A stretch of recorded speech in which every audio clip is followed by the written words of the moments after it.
नमस्कार मित्रांनो, प्राथमिक शिष्यवृत्ती परीक्षा इयत्ता 4 एप्रिल 2026चा हा पेपर क्रमांक 1 विषय आहे प्रथम भाषा व गणित. तर आणि हा पेपरचा संच आहे तो डी संच आहे आणि आज झालेल्या पेपरची आपण प्रश्नपत्रिका बघत आहोत आणि यातील सर्व प्रश्नांची उत्तरे आज आपण बघणार आहोत.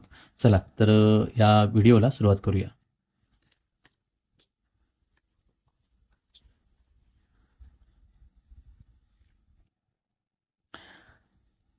तर विभाग 1 मराठी प्रश्न क्रमांक 1 ते 3 साठी सूचना. तर या ठिकाणी बघा आपल्याला कविता दिलेली आहे आणि कवितेवर आपल्याला एकूण 3 प्रश्न आहेत. त्यातील पहिला प्रश्न आपण बघूया. कोकणची राणी कोणाला म्हटले आहे? गाडी, बाग, मुलगी की रेल्वे? तर बघा या ठिकाणी झुकझुक जाई कोकणची राणी आणि झुकझुक हे आगगाडीसाठी वापरतात, रेल्वेसाठी वापरतात. म्हणजे या ठिकाणी 4 क्रमांकाचा जो पर्याय आहे तो आपला योग्य पर्याय येणार आहे. दुसरा प्रश्न बघा. पुढीलपैकी विशेषण आणि विशेष्य यांची अयोग्य जोडी असलेला पर्याय निवडा. अयोग्य जोडी विकायची आहे या ठिकाणी. तर या ठिकाणी जर बघितलं तर न्यारी चव योग्य जोडी आहे, हिरवीगार शिवारे योग्य जोडी आहे, दाट राई हे सुद्धा योग्य आहे. फक्त डौलानं घाट वळणे ही जोडी योग्य नाहीये. डौलानं हे विशेषण रेल्वेसाठी वापरलेलं आहे, त्यामुळे इथं पर्याय क्रमांक 1 हा इथं योग्य येणार आहे. पुढं प्रश्न क्रमांक 3. डोंगरची काळी मैना अशी ओळख असणाऱ्या कोणत्या फळाचा उल्लेख कवितेत आलेला आहे? तर या कवितेमध्ये जर आपण बघितलं तर करवंद या फळाचा उल्लेख आलेला आहे, ज्याचा अर्थ होतो की डोंगरची काळी मैना म्हणजेच करवंद. पुढे बघा प्रश्न क्रमांक 4. खालील आकृतीत रिकाम्या जागी कोणत्या पर्यायातील सर्व अक्षरे अनुक्रमे घेतल्यास सर्व उभे अर्थपूर्ण शब्द तयार होतील? तर मित्रांनो याचा योग्य पर्याय आहे पर्याय क्रमांक 4. व पासून वदन, द घेतलं की दरड, धो घेतलं की धोपट आणि न घेतलं की नजर असे हे अर्थपूर्ण शब्द तयार होतात. पुढचा प्रश्न क्रमांक 5. पुढील वाक्यातील रिकाम्या जागी योग्य समूहदर्शक शब्द निवडा. बेटावर अडकलेल्या लोकांना घेऊन जहाजांचा डॅश डॅश किनाऱ्याकडे निघाला आणि जहाजांचा असतो काफिला. पर्याय क्रमांक 1. पुढील प्रश्न क्रमांक 6. पुढील वाक्यातील रिकाम्या जागी योग्य अलंकारिक शब्द निवडा. काशीनाथच्या जुनाट दुखण्यावर वैद्यभुवांनी टिंबटिंब औषध शोधले.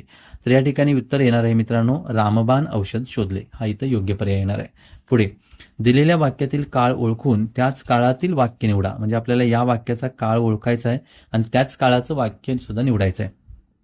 सशांना पाहून गुंजा आपले गाल फुलवतील असं वाक्य आहे. सशांना पाहून गुंजा आपले गाल फुगवतील. तर हे फुगवतील असं म्हटलेलं आहे, म्हणजे हे भविष्य काळातलं वाक्य आहे आणि पर्यायामध्ये भविष्य काळातलं जे वाक्य आहे ते पर्याय क्रमांक 3 आहे. आपण संध्याकाळी बाहेर जाऊ हे भविष्य काळातलं वाक्य आहे. पुढचा प्रश्न क्रमांक 8.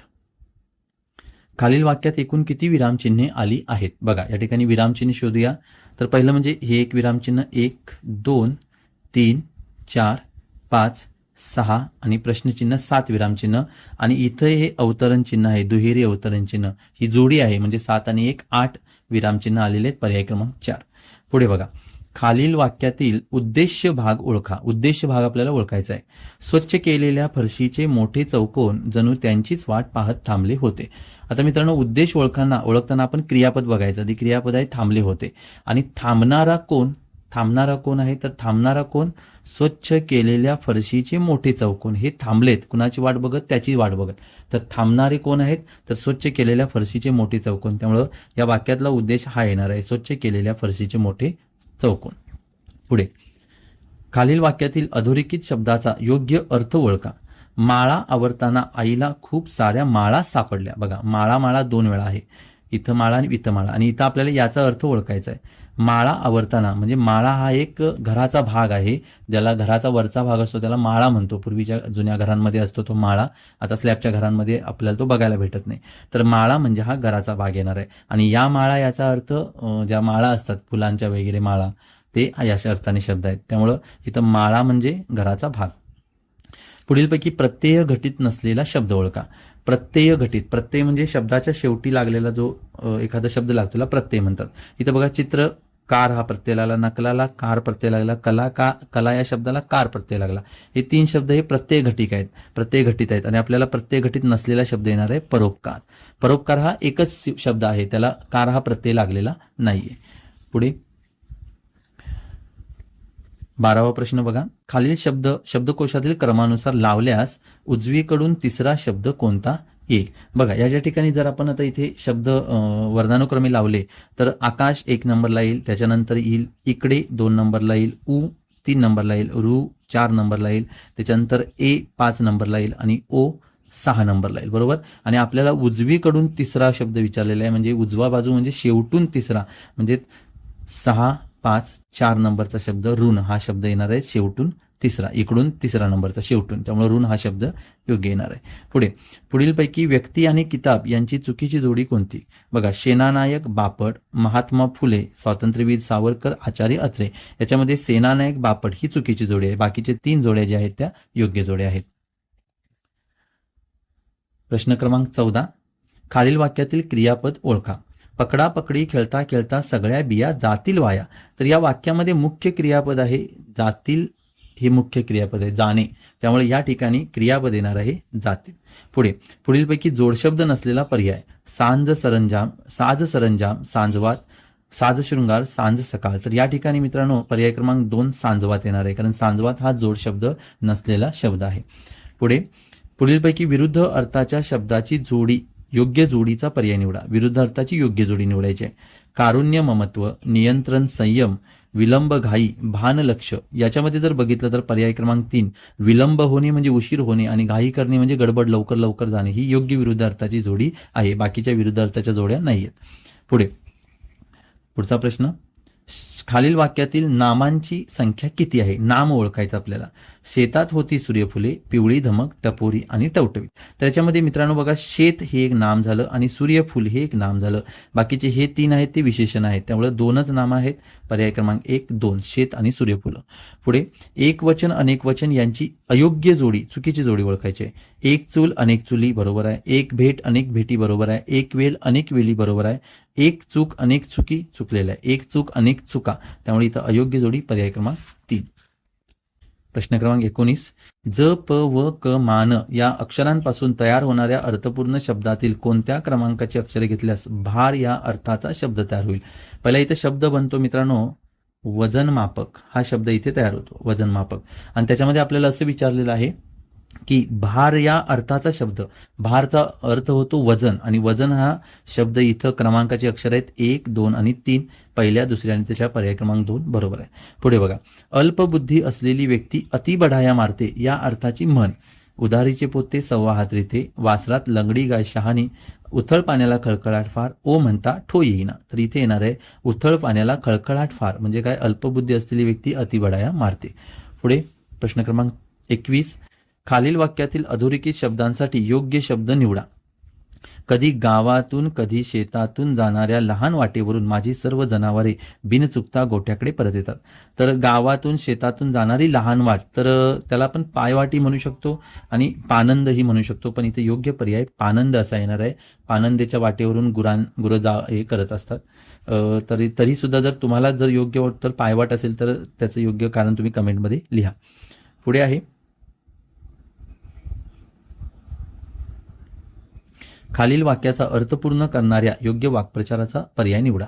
अपघातग्रस्त वाहनातील सर्व लोक सुखरूप असल्याचे समजतात सर्वांचा, म्हणजे बघा अपघातग्रस्त वाहनातील सर्व लोक सुखरूप आहेत म्हणजे आपल्याला जरा बरं वाटणार, बरं झालं बाबा की सगळे लोक व्यवस्थित आहेत. तर याचा योग्य अर्थ होतो बघा, चेहरा कसनुसा होणे, जीव भांड्यात पडणे, हिरमोड होणे की थरकाप होणे. योग्य अर्थ होतो जीव भांड्यात पडणे. जीव भांड्यात पडणे म्हणजे हायसे वाटणे, बरं वाटणे, त्यामुळे इथं त्याचा या वाक्याला योग्य वाक्प्रचार हा येणार आहे. आता प्रश्न क्रमांक 23 ते 25 साठी सूचना. इथं आपल्याला एक उतारा दिलेला आहे आणि उतार्यावर प्रश्न आहेत. उतारा आपण वाचायचा आहे. आपण डायरेक्ट प्रश्न बघूया. उतार्यानुसार पुढीलपैकी कोणतेही विधान अयोग्य आहे, चुकीचं विधान आहे. तर या ठिकाणी जर बघितलं तर आईने पक्षाला पाणी पाजले, अगदी योग्य आहे. याच्यामध्ये आहे ते. मुरली हा गुराखी होता, बरोबर आहे, कारण तो गुरं चारायला गेला होता. चौथा बघूया डायरेक्ट, आईने पक्षाच्या जखमेवर हळद लावली, हे बरोबर आहे. पर्याय क्रमांक 3 आहे ते आपलं उत्तर येणार आहे, जे अयोग्य आहे. भिजवलेली डाळ खाल्ल्याने पक्षी थोडा तरतरीत झाला, नाहीये. तर आईने अगोदर त्याला गहू आणि तांदळाचे दाणे दिले, ते खाऊन तो तरतरीत झाला. तरतरीत झाल्यानंतर त्याला भिजवलेली डाळ दिली दुसऱ्या दिवशी, त्यामुळं पर्याय क्रमांक 3 हे अयोग्य विधान आहे. पुढीलपैकी कोणते विशेषण पक्षासाठी आलेले नाही. तर या उतार्यामध्ये जर बघितलं तर तरतरीत झालेला पक्षी आलेला आहे, सुंदर पक्षी, निळा पक्षी, ही 3 विशेषणं आलेले आहेत. आपलं उत्तर असणार आहे चिमुकला पक्षी, हे विशेषण याच्यामध्ये आलेलं नाही. पुढं प्रश्न क्रमांक 25 मराठीचा शेवटचा प्रश्न. पुढीलपैकी कोणत्या शब्दाचा समान अर्थाचा शब्द उतार्यात आलेला आहे? बघा, घरटेचा समानार्थी शब्द आलेला नाहीये, नभ म्हणजे आकाश आलेला नाहीये, वृक्ष म्हणजे झाड आलेला नाहीये, हळू हळू या शब्दाचा समानार्थी शब्द अलगत हा शब्द उतार्यामध्ये आलेला आहे. त्यामुळे पर्याय क्रमांक 4 इथे योग्य उत्तर आहे. तर आपले 25 मराठीचे प्रश्न झालेले आहेत. तुमचं मराठीचा स्कोर किती आहे ते नक्की कमेंटमध्ये पोस्ट करा. आता आपण गणितचे प्रश्न बघूया. चला मित्रांनो, आता गणितचे प्रश्न बघूया. प्रश्न क्रमांक 26. आईने अर्धा लिटर आवळा सरबत एका बाटलीत याप्रमाणे 4 बाटल्या भरल्यानंतर पाव लिटर सरबत शिल्लक राहिले, तर आईने किती लिटर सरबत बनवले? बघा, अर्धा लिटर आवळा सरबत अशा 4 बाटल्यांमध्ये भरले, म्हणजे अर्धा अर्धाच्या 4 बाटल्या म्हणजे झाले 2 लिटर. आणि 2 लिटर भरल्यावर सुद्धा पाव लिटर अजून शिल्लक राहिले, म्हणजे 2 आणि पावला आपण म्हणतो 2.25. हे तर योग्य उत्तर आहे. त्यानंतर बघा प्रश्न क्रमांक 27.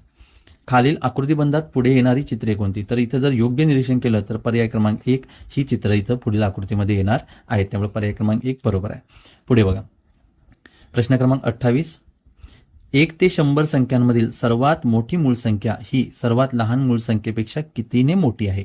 तर सर्वात मोठी मूळ संख्या ही 97 येते आणि सर्वात लहान मूळ संख्या ही 2 येते आणि 97 हे कितीनं मोठं आहे म्हणजे वजाबाकी करायला पाहिजे. 97 - 2 95 इथं योग्य उत्तर आहे.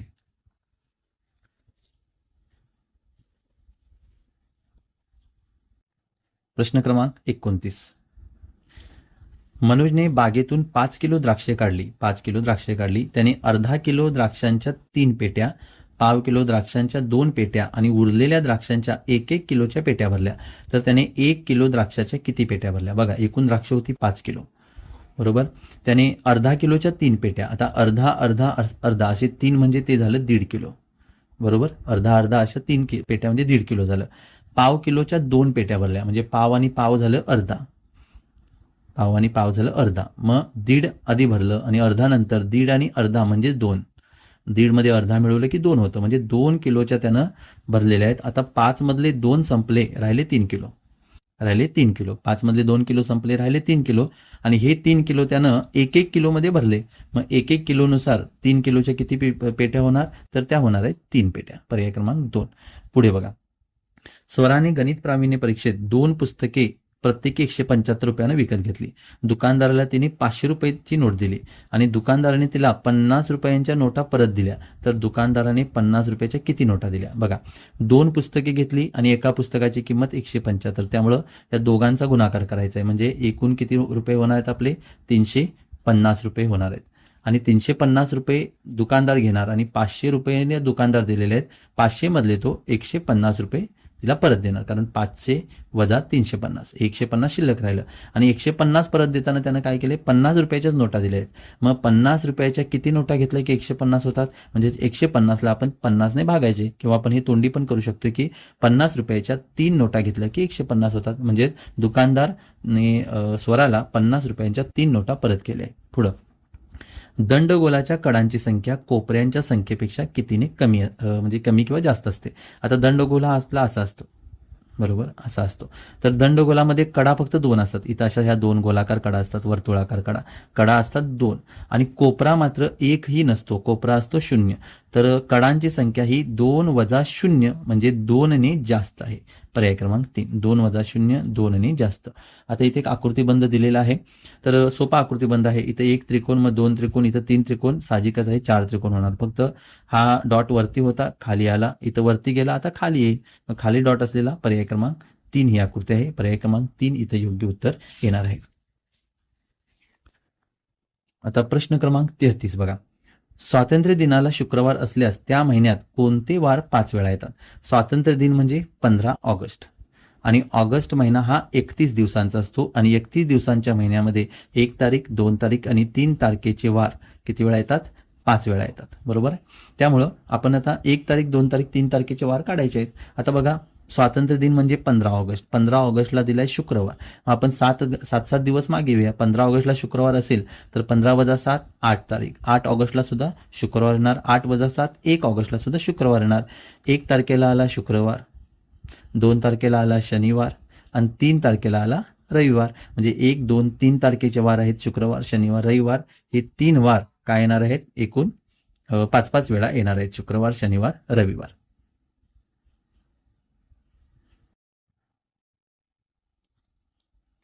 प्रश्न क्रमांक 34, खालील संख्या उतरत्या क्रमाने लिहिल्या असता शेवटून दुसरी संख्या कोणती येईल? बघा, शेवटून दुसरी विचारली आपल्याला. आता उतरत्या क्रमाने लिहिल्यानंतर बघा, उतरत्या क्रमामध्ये जर बघितली तर 1 नंबरला संख्या येणार आहे आपली, सुरुवातीला जर बघितलं आपण ही 1 नंबरला येणार आहे, त्यानंतर 2 नंबरला ही येणार आहे, 3 नंबरला येणार आहे आपली ही संख्या आणि 4 नंबरला येणार आहे ही संख्या. आणि शेवटून 2 नंबरची म्हणजे जर बघितलं 1, 2, 3 आणि 4, शेवटून 2 नंबरची म्हणजे एकूण 3 नंबरवाली संख्या. 3 नंबरवाली संख्या येणार आहे 40,504, पर्याय क्रमांक 1 इथे योग्य उत्तर येणार आहे. पुढे आहे, कुर्ती शिवण्यासाठी सलमाला 2.5 मीटर व तिच्या 2 बहिणींना प्रत्येकी 1.5 मीटर कापड लागते. 10 मीटरच्या ताग्यातून दुकानदाराने तिघींसाठी कापड कापून दिले असता ताग्यात किती कापड शिल्लक राहील? बघा, सलमाला 2.5 मीटर लागतं, बरोबर ना, आणि तिच्या 2 बहिणींना प्रत्येकी 1.5 मीटर लागतं. दोघी जणींना 1.5 मीटर लागतं, मग 1.5 आणि 1.5 झाले 3 मीटर, बरोबर. या दोघींचे मिळून झाले 3 मीटर, हे 3 मीटर आणि हे 2.5 मीटर म्हणजे 3 आणि 2 5, 5 आणि अर्धा म्हणजे 5.5 मीटर झाले, 5.5 मीटर. आणि एकूण होतं 10 मीटर, मग 10 मीटर मधून आपल्याला 5.5 मीटर गेले, उत्तर आलं 4.5 मीटर. आपण असंही करू शकतो, हे 2.5 मीटर म्हणजे 2 आणि 50, बरोबर ना. 1.5 म्हणजे 1.50, 1.50 हे 2 वेळा म्हणजे 3.50. मग 3 आणि 2 हे झाले, 3 झाले, हे 3 आणि 2 झाले, हे 5.50 आणि एकूण होते 10. 10 मधून आपले 5.50 गेले, ही जर वजाबाकी केली तर उत्तर येते आपलं 4.50 मीटर, 4.5 मीटर. प्रश्न क्रमांक 36, तर इथे आपल्याला अपूर्णांक दिलेले आहेत आणि हे अपूर्णांक उतरत्या क्रमाने लावल्यास पहिला व शेवटचा अपूर्णांक कोणता येईल? अनुक्रमे कोणता येईल, पहिला आणि शेवटचा? तर आपल्याला बघा, हे उतरत्या क्रमाने लावायचे आहेत. उतरत्या क्रम म्हणजे मोठ्याकडून लहानाकडे. तर याच्यामध्ये पहिला अपूर्णांक म्हणजे सगळ्यात मोठा अपूर्णांक हा 8 नंबरचा येईल, म्हणजे पहिला. त्याच्यानंतर हा 2 नंबर जाईल, हा 3, हा 4 आणि 5 नंबरला हा 1 वाला येईल, बरोबर. असा उतरता क्रम येईल. तर पहिला अपूर्णांक येतो 8/3 आणि शेवटचा अपूर्णांक येतो 1/3 आणि हा पर्याय क्रमांक 4 इथं योग्य आहे. पुढे बघा, 1 ते 100 या संख्यांमध्ये 1 व 2 यापैकी कोणता अंक जास्त वेळा आला आहे व कितीने? 1 ते 100 मध्ये 1 हा अंक 21 वेळा येतो आणि 2 हा अंक 20 वेळा येतो, आपण जर बघितलं तर. आणि याचाच अर्थ 1 हा अंक 1 ने जास्त वेळा आलेला आहे, पर्याय क्रमांक 2 इथं योग्य उत्तर आहे.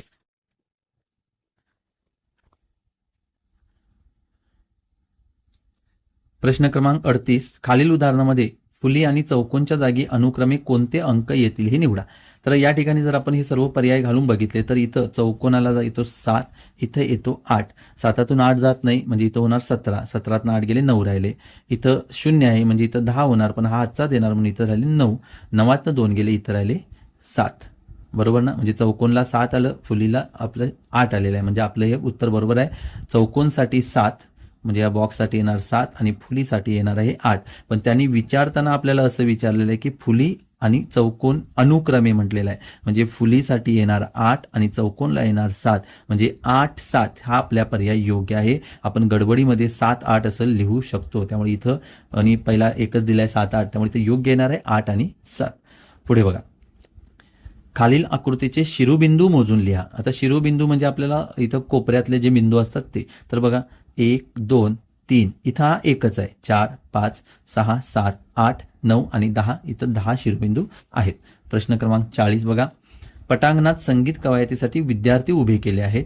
1 अंकी सर्वात मोठ्या विषम संख्या इतक्या ओळी आहेत. मग 1 अंकी सर्वात मोठी विषम संख्या आली 9, बरोबर. आणि प्रत्येक ओळीमध्ये 2 अंकी सर्वात लहान विषम संख्या इतकी विद्यार्थी आहेत. 2 अंकी लहान विषम संख्या आली 11, म्हणजे एकूण ओळी आहेत 9 ओळी आहेत आणि प्रत्येक ओळीमध्ये 11 मुलं आहेत. म्हणजे एकूण विद्यार्थी काढायचे असतील तर या दोघांचा गुणाकार करायला पाहिजेत. म्हणजे पहिल्या रांगेत 11, दुसऱ्या रांगेत 11, अशा 9 रांगा आहेत. 11, 9, 99 हे इथं योग्य उत्तर आहे. पुढे, वर्तुळाला किती सममिती अक्ष काढता येतात? वर्तुळाला सममिती अक्ष काढणे म्हणजे असे बरोबर त्याचे 2 मधून समान भाग काढणे, म्हणजे थोडक्यात असे व्यास काढणे. आणि असे हे व्यास किंवा सममिती अक्ष आपल्याला असंख्य काढता येतात, पर्याय क्रमांक 3. पुढे प्रश्न क्रमांक 42, जोसेफने एका पेटीत 18 आंबे याप्रमाणे 12 पेट्या भरल्या असता 5 आंबे अजून शिल्लक राहिले, तर एकूण आंबे किती? बघा, एका पेटीत 18 आंबे आणि अशा 12 पेट्या, बरोबर ना. एका पेटीत 18 आंबे, अशा 12 पेट्या, म्हणजे या दोघांचा गुणाकार करा आणि त्याच्यानंतर सुद्धा 5 अजून शिल्लक राहिले, म्हणजे ते 5 अजून त्याच्यामध्ये मिळवायचे आहेत आणि यांची म्हणजे 18 गुणिले 12 करायचं आहे आणि याच्या उत्तरामध्ये 5 मिळवायचं आहे आणि हे केल्यानंतर उत्तर येतं 221. बरोबर, या दोघांचा गुणाकार 216 येतो. 216 मध्ये 5 मिळवलं 221 आंबे होते. पुढे बघा, सुमेधने जेवढे मित्र आहेत तेवढेच पेन प्रत्येक मित्राला वाटले असतील तर त्याने पुढीलपैकी एकूण किती पेन वाटले. बघा, मित्रांची संख्या जेवढी आहे तेवढीच पेनं, म्हणजे 5 मित्र असतील तर 5 पेनं, 6 मित्र असतील तर 6 पेनं, म्हणजे 8 पेनं, 8 मित्र असतील तर 8 पेनं. म्हणजे याचा अर्थ काय, या दोघांचा गुणाकार केल्यावर आपल्याला ती एकूण पेनं मिळणार. आणि दोन्ही संख्या समान आहेत आणि दोन्ही समान संख्यांचा गुणाकार म्हणजेच वर्गसंख्या. म्हणजे समजा 2 गुणिले 2 म्हणजे 2चा वर्ग, 6 गुणिले 6 म्हणजे 6चा वर्ग. म्हणजे याच्यामध्ये आपल्याला वर्गसंख्या बघायची आहे, ती आहे 49. 7चा वर्ग म्हणजे 7 मित्र 7 पेनं, 49. पुढे 95041 या अंकांची पुनरावृत्ती न करता म्हटले 5 अंकी लहानात लहान संख्या लिहायची होती. अमेयनं अशी लिहिली, सफाने अशी लिहिली, तन्वीने अशी लिहिली आणि आर्याने अशी लिहिली. तर अचूक संख्या कोणी लिहिली? योग्य संख्या लिहिणार आहे अमेय आहे. अमेयनं योग्य लिहिली, कारण 0 असेल तर ते 1 नंबरला न घेता ते 0 आपल्याला 2 नंबरला घ्यायचं आणि 0 पेक्षा मोठी संख्या 1 आहे, ती 1 नंबरला घ्यायची. त्यामुळं इथं अमेयने योग्य लिहिलेलं आहे, अमेयचं योग्य आहे. पुढं शालेय सहलीसाठी बघा 37 विद्यार्थ्यांनी प्रत्येकी 455 जमा केले. त्यातील 12,000 रुपये एसटी महामंडळात भरले. तर इतर खर्चाला किती शिल्लक राहिले? शिल्लक राहिले म्हणजे वजाबाकी करायचे, पण आपल्याला आधी एकूण रुपये काढायला लागतील. 37 विद्यार्थी होते आणि प्रत्येकाने 455 गोळा केले. एकेकाचे 455, म्हणजे याचा दोघांचा गुणाकार करायला पाहिजे आणि तो येतो 16,835. त्या 16,835 मधले 12,000 एसटीला दिलेले आहेत, यांची वजाबाकी केली की उत्तर शिल्लक आपलं राहतं 4,835 रुपये इथं खर्चाला शिल्लक राहतात. पुढे बघा, आकृतीबंध दिलेला आहे आणि आकृतीबंधात येणाऱ्या 3 संख्या लिहायच्या. 100 वजा 1 99, 99 वजा 2 97, 97तून 3 गेले 94, 94तून 4 गेले 90, 90 मधून 5 गेले 85, 85 मधून 6 गेले 79 आणि 79 मधून 7 गेले 72. म्हणजे इथं 1 वजा केले, इथं 2 वजा केले, इथं 3 वजा केले, इथं 4 वजा केले, इथं 5 वजा केलं. मग तसं 6 वजा 7 वजा केल्यानंतर इथं पर्याय क्रमांक 3. पुढे बघा, 4/7 या अपूर्णांकापेक्षा खालीलपैकी कोणता अपूर्णांक मोठा आहे? आता या ठिकाणी बघितलं तर 4/7 हे 3 समच्छेद अपूर्णांक आहेत. 7 भागापैकी 4 भाग, इथं 7 भागापैकी 3च भाग आहेत, म्हणजे हा लहान अपूर्णांक झाला. इथं 7 भागापैकी 2 भाग, हा लहान अपूर्णांक झाला. इथं 7 भागापैकी 1 भाग, हा सुद्धा लहान झाला. पर्याय राहिला एकच, हा जो मोठा अपूर्णांक आहे. आता त्याचाही अर्थ सांगतो. इथं बघा अंश 4 आहे, इथंही अंश 4 आहे. तर इथं बघा 4 आंबे 7 मुलांनी खाले, 4 आंबे 3 मुलांनी खाले. 4 आंबे 7 मुलांनी खाले म्हणजे इथं 7 माणसं खाण्यासाठी होती आणि इथं तेच 4 आंबे 3 मुलांनी खाले म्हणजे इथं 3च माणसं होती. म्हणजे साहजिकच आहे यांना जास्त मिळणार आहे. म्हणजे हा अपूर्णांक मोठा आहे, हा अपूर्णांक कमी आहे. म्हणजे या अपूर्णांकापेक्षा मोठा अपूर्णांक हाच येणार आहे, पर्याय क्रमांक 4. पुढे प्रश्न क्रमांक 48.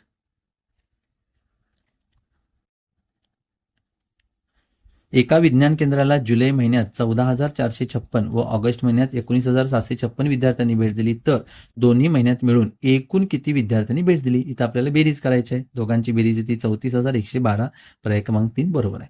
पुढे बघा, शीतलने 5 दशहजार अधिक 1 एकक 9 दशक 4 शतक ही संख्या अशी लिहिली, तर तिने लिहिलेली संख्या आणि मूळ संख्या यांच्यातील फरक किती? आता तिने ही संख्या चुकीची लिहिलेली आहे. संख्या कशी येणार आहे?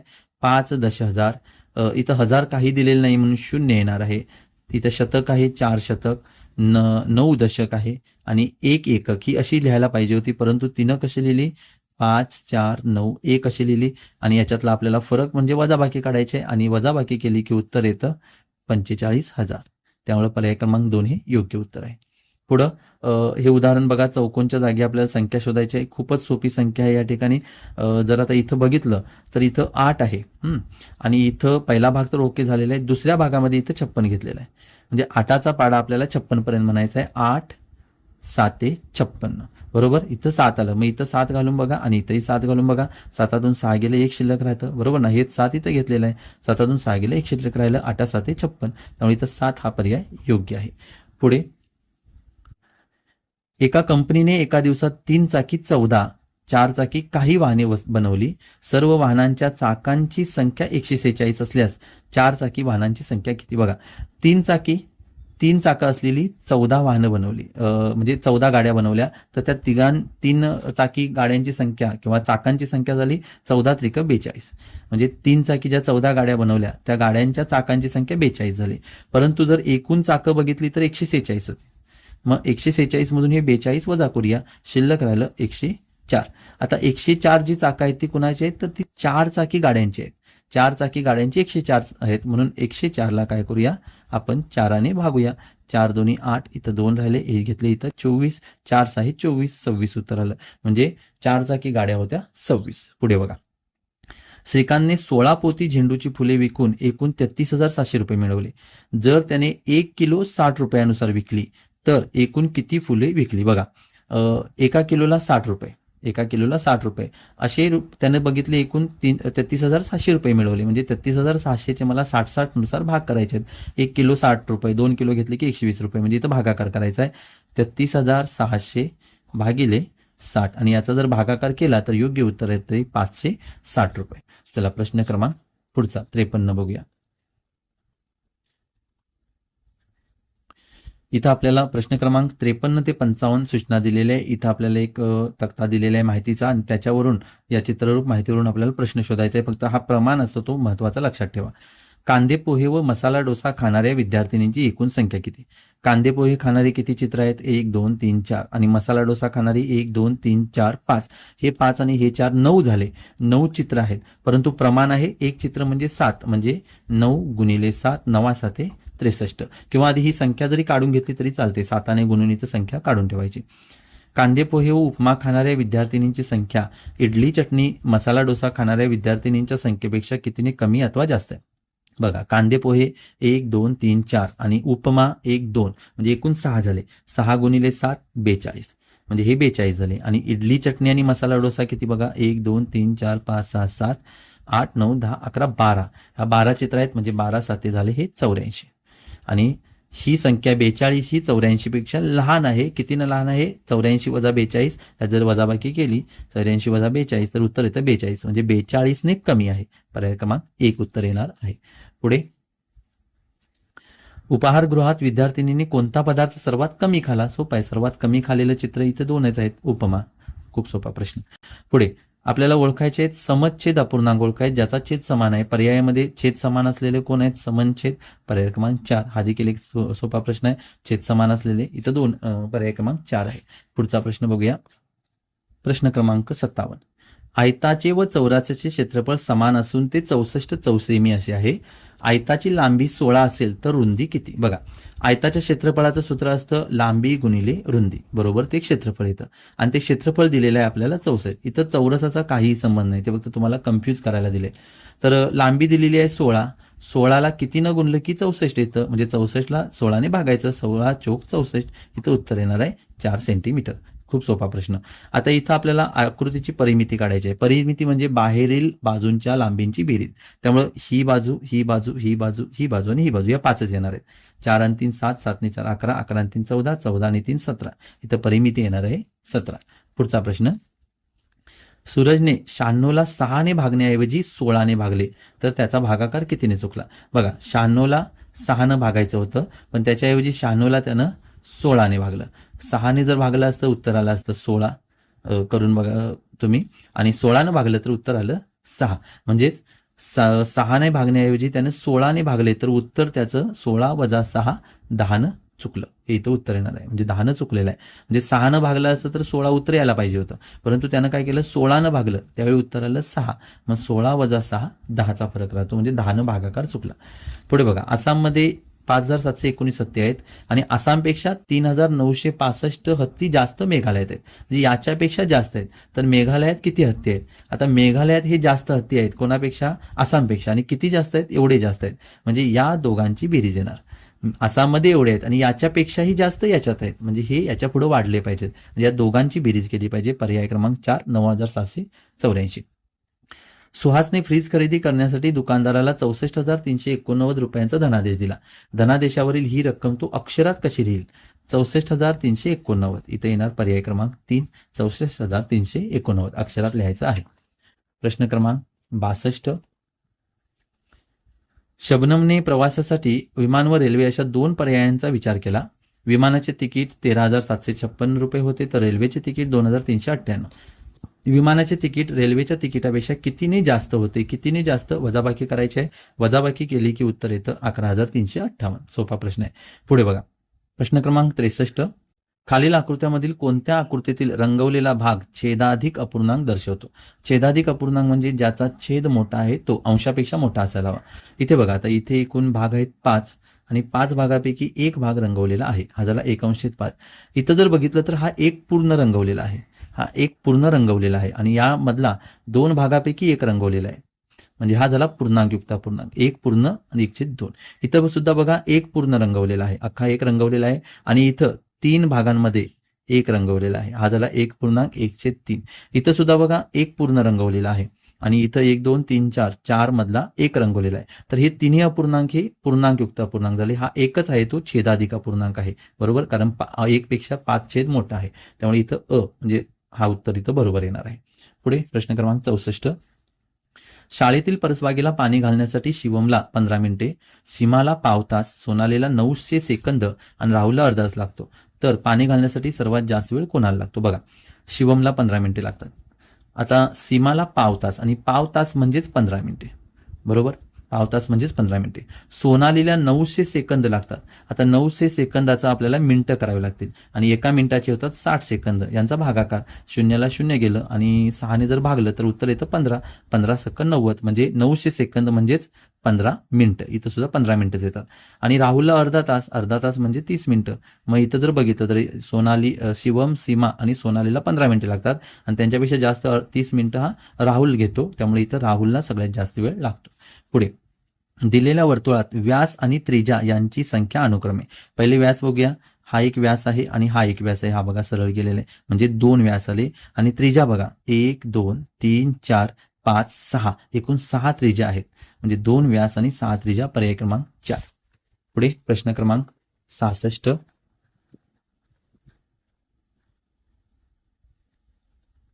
खालीलपैकी कोणत्या घड्याळाच्या 2 काट्यांमध्ये विशाल कोन झालेला नाही? बघा, या ठिकाणी बघा विशाल कोन आहे, हा विशाल कोन आहे, हा विशाल कोन आहे. 90 अंशापेक्षा जास्त, म्हणजे असा जो सरळ असतो त्याला 90 अंशाचा काटकोन म्हणतो, त्याच्यापेक्षा मोठा म्हणजे विशाल कोन. इथं बघा तो लहान आहे, त्यामुळं हा लघु कोन आहे, म्हणजे इथं विशाल कोन झालेला नाही. ड मध्ये, म्हणजे 3 नंबर इथं बरोबर आहे. पुढं खालील आकृतीमध्ये दिलेल्या रेषावर घड्या घालून कोणती त्रिमितीय आकृती तयार होते? बघा, याच्या जर घड्या घातल्या तर हा इथं घन तयार होणार आहे. बघा, हे जर हा चौरस आणि हा चौरस लक्षात घ्या, इथं हे सगळे आयत दिसतात, त्यामुळे इथं पर्याय क्रमांक म्हणजे पर्याय क्रमांक 2 इथं योग्य उत्तर आहे. पुढचा प्रश्न बघा, राणी चेन्नम्मा एक्सप्रेसची स्टेशनवर येण्याची वेळ सोमवारी मध्यान्नोत्तर 8 वाजता. मध्यान्नोत्तर म्हणजे दुपारच्या नंतर, म्हणजेच रात्रीची 8 वाजताची वेळ आहे, लक्षात घ्या. दुपारी 12च्या नंतर म्हणजे रात्री 8 वाजले आणि ती गाडी 5 तास उशिरा आली, म्हणजे रात्री 8 वाजल्यानंतर 5 तास उशिरा आली, तर ती किती वाजता आली? बघा, रात्री 8 वाजल्यानंतर 9 10 11 12 आणि 1, बरोबर, दुसऱ्या दिवसाचा 1, कारण इथं रात्रीचे 12 वाजलेले आहेत. रात्री 8 वाजता ती गाडी यायला पाहिजे होती, पण 5 तास उशिरा झाली. मग रात्री 12 वाजून गेले, म्हणजे तो दिवस इथं संपला आणि दुसऱ्या दिवशी पहाटे ती 1 वाजता आली, बरोबर ना. म्हणजे दुसरा दिवस सुरू झाला, म्हणजे सोमवार नंतर मंगळवार सुरू झाला आणि मंगळवारी इथं मध्यान्ह पूर्व येणार आहे, दुपारी 12च्या आधी, म्हणून मध्यान्ह पूर्व, मंगळवारी मध्यान्ह पूर्व 1 वाजता, पर्याय क्रमांक 4 बरोबर आहे. पुढे बघा, मेघाकडे 50 100 200 व 500च्या नोटांची संख्या समान आहे आणि एकूण किंमत 3400 रुपये आहे. तर एकूण किती नोट आहेत?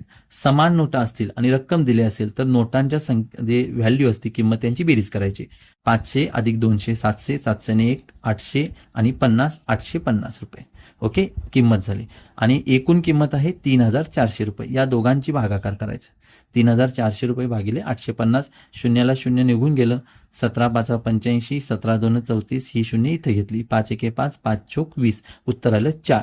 म्हणजे 50 रुपयाच्या 4 नोटा, 100च्या 4, 200च्या 4, 500च्या 4 नोटा आहेत, बरोबर. हा भागाकार तुम्ही प्रॉपर करून घ्या, मी आता डायरेक्ट केलेला आहे.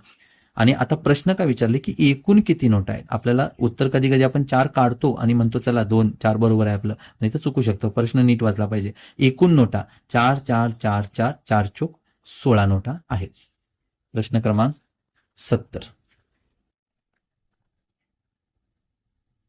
सानियाकडे एक रिम कागद आहे, तिला प्रत्येक फाईलमध्ये एक दस्ता कागद ठेवायचे, तर सर्व कागद ठेवण्यासाठी किती फाईल लागतील? बघा, एक रिम कागद म्हणजे 480 कागद आणि हे 480 कागद तिला फाईलमध्ये ठेवायचे आणि एका फाईलमध्ये एक दस्ता म्हणजे 2 डझन, म्हणजेच 24 कागद, बरोबर ना. म्हणजे 24 कागद काढले पहिल्या फाईलमध्ये, 24 कागद काढले दुसऱ्या फाईलमध्ये, 24 काढले तिसऱ्या फाईलमध्ये. म्हणजे इथं तुम्हाला भाग करायचे आहेत, इथं भागाकार करायचा आहे. 480 भागिले 24, 24 एके 24, 24 दोन्ही 48, हे शून्य आपण डायरेक्ट द्यायचं 20. एकूण 20 फायली इथं लागणार आहे. पुढे बघा, एक इष्टिकाची ती कापली आणि त्याचे 2 समान मापाचे घन तयार केले. म्हणजे इष्टिकाची ती कापून 2 घन बनवले. दोन्ही घनांच्या कडांची संख्या व इष्टिकाचितीच्या कडांच्या संख्येबाबत कोणते विधान सत्य आहे? पहिली गोष्ट बघा, इष्टिकाचितीचा कडा असतात 12 आणि घनाच्या सुद्धा कडा असतात 12. दोघांच्या कडा 12 असतात. मग इथं इष्टिकाचितीच्या कडा 12 आल्या आणि घन 2 बनवले, त्यामुळे 2 घनांच्या कडा येणार आहेत 12, 12, 24. बरोबर ना? मग ही 24 झाली 2 घनांच्या कडांची संख्या आणि 12 इष्टिकाचितींची. म्हणजे घनांच्या कडांची संख्या ही इष्टिकाचितींच्या कडांच्या संख्येपेक्षा 12ने जास्त. 24 वजा 12, 12ने जास्त आहे. पर्याय क्रमांक 2. नीट वाचलात की लक्षात येईल. घनांच्या कडांची संख्या ही इष्टिकाचितीच्या कडांपेक्षा 12ने जास्त आहे. तर बरोबर आहे. पुढे बघा, इथं जर बघितलं तर संबंध असा आहे की कडेच्या शब्द अंकांची बेरीज हा मधला आहे. 3 आणि 2 5 आणि 1 6, 7 आणि 8 15 आणि 9 24, 25 आणि 26 अधिक 27 78. मग इथं जर बघितलं तर इथं आपल्याला 1 नंबर 3 नंबर आणि 4 नंबर हे तिन्ही बरोबर वाटतात. परंतु इथं मुख्य पॉईंट असा आहे की हे अंक क्रमाने आहेत. 1 2 3 7 8 9 25 26 27. त्यामुळं इथं आपल्याला असे क्रमाने बघायचे आहेत. आता हे पर्याय येतच नाहीये, कारण ह्या तिघांची बेरीज 230 येत नाही, 240 येते. हे तिन्हीमध्ये अंक समान आहेत. 79 80 81, 79 80 81, 79 80 81. फक्त क्रम आपला असा गेला पाहिजे, असा. बरोबर ना? क्लॉकवाईज. त्यामुळे इथं 79 80 आणि मग 81. पर्याय क्रमांक 3 बरोबर आहे. चला, शेवटचे 3 प्रश्न. प्रश्न क्रमांक 73. 2026ला शिक्षक दिन शनिवारी येत असेल तर त्याच वर्षाचा बालदिन कुठल्या वारी येईल? अतिशय सोपा प्रश्न. उत्तर येणार शनिवारी.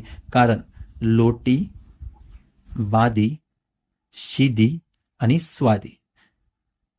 लोकमान्य टिळक पुण्यतिथी, बालदिन, शिक्षक दिन आणि स्वातंत्र्य दिन या चारही दिवशी सेमच वार असतो आणि तो शनिवार दिलाय, म्हणून इथं सुद्धा शनिवारच येणार आहे. आणि जरी तुम्ही इथं 5 सप्टेंबर शिक्षक दिन आणि 14 नोव्हेंबर बालदिन याच्यामधून तो काढलात व दिवसांची संख्या मोजून, तरी सुद्धा तोच वार येतो. आता बघा, 3/4 हा पूर्णांक खालीपैकी कोणत्या स्वरूपात लिहिला असता तो चुकीचा, म्हणजे चुकीचा शोधायचा आहे. बघा, 3 गुणिले 1/4 बरोबर आहे. 3 एके 3, 3/4 बरोबर येतं.